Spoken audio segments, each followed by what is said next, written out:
Alrighty. Good. Okay, so this last video for the month, again, this is the month of February. We have one more month of double into March. So that way, again, the foundation gets reviewed, the dexterity starts to develop a little bit more, and then we're going to go back into solo. But at the same time, hopefully, the residual effect that you have by using doble will start to blend into this hand or whichever empty hand or hand blade that you have, so that way it doesn't just leave kind of like a limp or a dead arm that we tend to have that habit of when we spar. I wanted that to be moving as if you still have a weapon in that hand. Okay? This final video is going to be based on counteroffensive. This is very basic that I want to go over. What I want to start instituting is when we start doing all these brokens and fluid energies, and of course encompassing the circular energy, it's all well and good. Then we start to encompass kind of the angles of attack that we're so used to. So I always start off with even just kind of moving weapons same side, just to kind of get into that understanding, right? So when we talk about counteroffensive, we're talking about behind on timing tactics. Okay, when we say behind on timing tactics, I'm still using the same aggressive attacks that all of a sudden change by a pull, by a flexion of the wrist, but it's still within that same line, right? So all of a sudden, this 2 or a 1, you know, from both weapon standpoint, right, very parallel.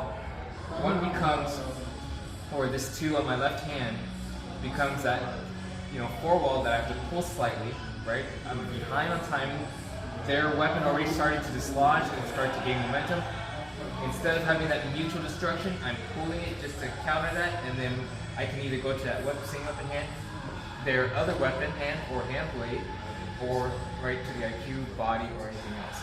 So when you start to flow this, you start to, again, I want you guys to start using even the bolo sun, right? Those angles of attack. So if I'm here on that angle 2, here's my angle 1 with the forehand. I can also go from that diagonal, counteroffensive, horizontal, counteroffensive, and then of course that low line, right? So again, it's like here, pull, pop, right? I'm still using left and right brain individually, so again, you still have that two-fighter mentality, okay? This is how I want everyone to start to kind of develop that second stanza of counteroffensive, where again, one hand starts to become that counteroffensive, and then the other one can start to become the offensive, right? So again, even from the other side, we have that 4 wall, I have that high line diagonal, I have that long range horizontal or short close range jab, or I have that bridging uppercut, okay? So again, you have all of these based on the basic angles of attack, and then of course you can still start to input a lot of the center line attacks, whether they be a center line vertical or thrust, onto the thrust, low line thrust. So you have all this still encompassing. Again, you're still using left and right brain transition between weaponry. So again, counteroffensive and then offensive. When we start to bridge from there, then we start to have the combination of both. So again, when you talk counteroffensive weaponry for swords, you have the walls and then you have the roofs, right? So from individual fighting to combining both. So combining both, there's that roof, there's that slash. Okay? Combine both, there's that roof, right? Sorry, there's that roof, there's that slash. Roof and slash, same thing, right? So we have that available to us.